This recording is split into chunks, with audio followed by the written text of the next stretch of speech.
Et l'équipe au grand complet est là. Pauline Baduel, Barthélémy Bolo, bonjour à tous les deux. Bonjour. Bonjour Raphaël. Vous allez bien, le week-end a été bon? Oui, très chouette. Un très bon week-end. Ouais. Bon.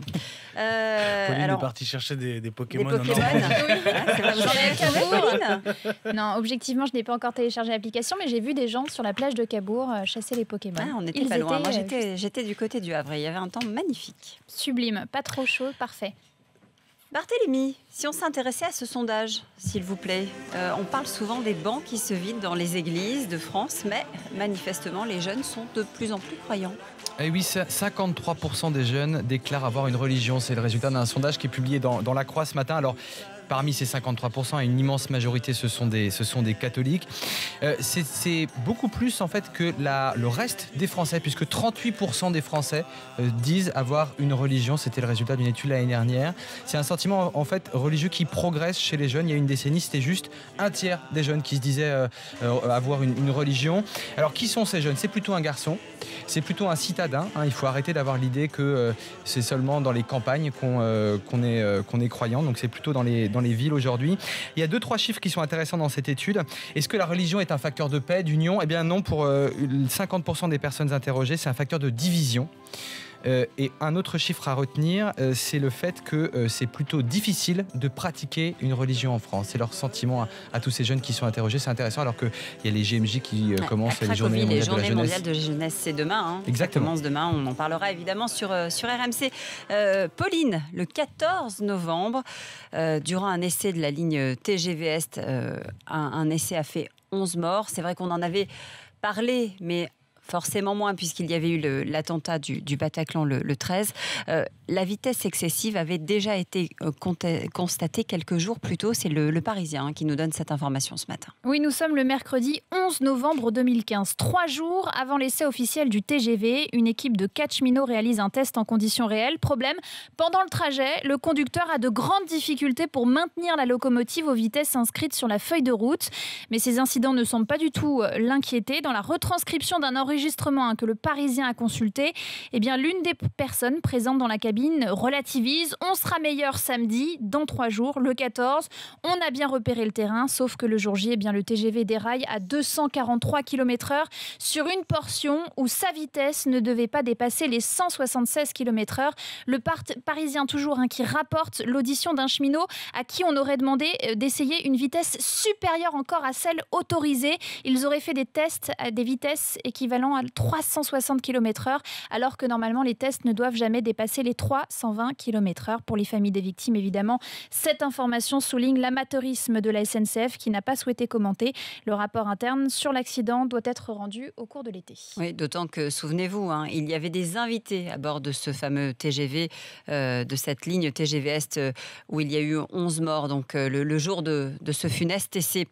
Mathieu Béliard, cambrioleur, alors ça c'est pas banal, c'est piéger lui-même. Vous savez ce que c'est que le cloud, cet espace numérique où vous pouvez tout centraliser. J'essaie d'être le plus clair possible. Vous avez une tablette, vous faites une photo et cette photo se retrouve dans cet espace numérique, donc vous pouvez la voir depuis un ordinateur, depuis votre smartphone éventuellement. Eh bien, c'est l'histoire de ce jeune cambrioleur qui a voulu faire le malin. Il a volé une tablette et il a fait un selfie avec cette tablette ensuite. Résultat, la victime du cambriolage a vu apparaître la tête du cambrioleur sur un autre appareil numérique, son smartphone ou son ordinateur.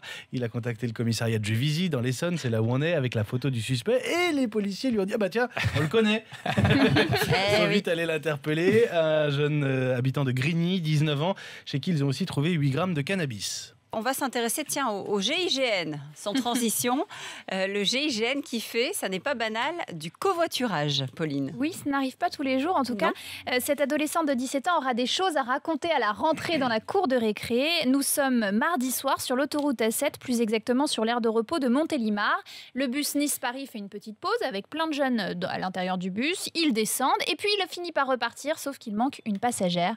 Cette adolescente en question qui se retrouve quand même sur l'aire de repos toute seule seule le soir, sans papier, sans argent et même pas son téléphone portable avec elle. Comment faire ? Eh bien, elle finit par appeler des gens, en tout cas qui sont sur place. On contacte les gendarmes de l'autoroute, mais pas de chance, eux, ils sont déjà occupés pour une urgence. Résultat, elle ne sait plus quoi faire. Et là, comme par magie, les agents du GIGN débarquent sur l'aire d'autoroute. Ils font leur petite pause sandwich, on fait de l'essence.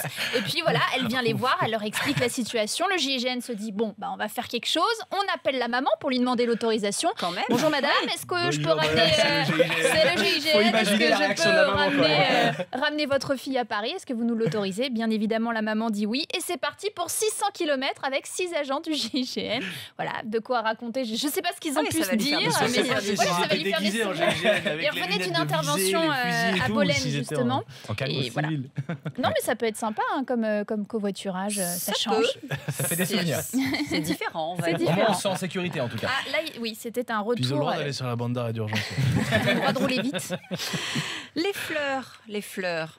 Qu'est-ce qui leur arrive aux fleurs ? Elles ne sentent plus aussi bon qu'avant. Mais que se passe-t-il ? Mais oui, vous l'avez peut-être remarqué, un joli bouquet, mais dont le parfum reste trop subtil. Eh bien, en fait, très simplement, les fleurs sont victimes de la pollution à l'ozone. En fait, elles se défendent contre la pollution à l'ozone. Et plus il y a d'ozone, plus elles libèrent de parfum. C'est comme s'il y avait un espèce de stock. Et donc, quand on les reçoit, quand on les a chez nous en bouquet, eh bien, il n'y a plus beaucoup de parfum.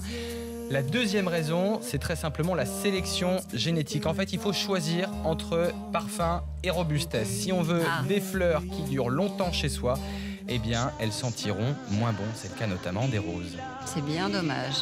Faut mettre un petit pchit pour avoir l'odeur de la fleur. Non, mais il y a des entreprises qui commercialisent justement ces odorants pour les pop-corn au cinéma.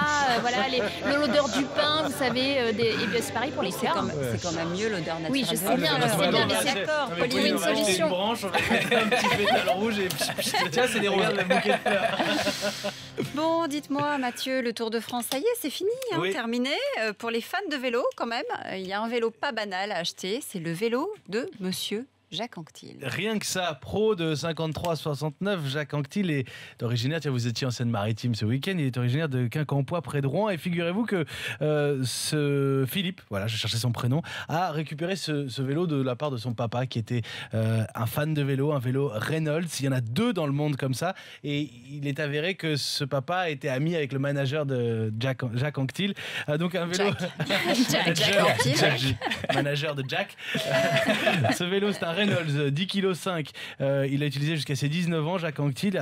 Il a quand même gagné le futur championnat national. Il remportera le Tour de la Manche, le Grand Prix des Nations et le maillot des As Paris-Normandie.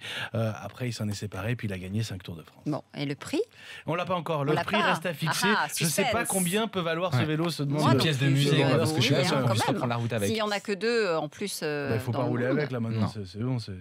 C'est une pièce de collection. Ouais. Il faut l'accrocher dans le salon, quoi. Ouais.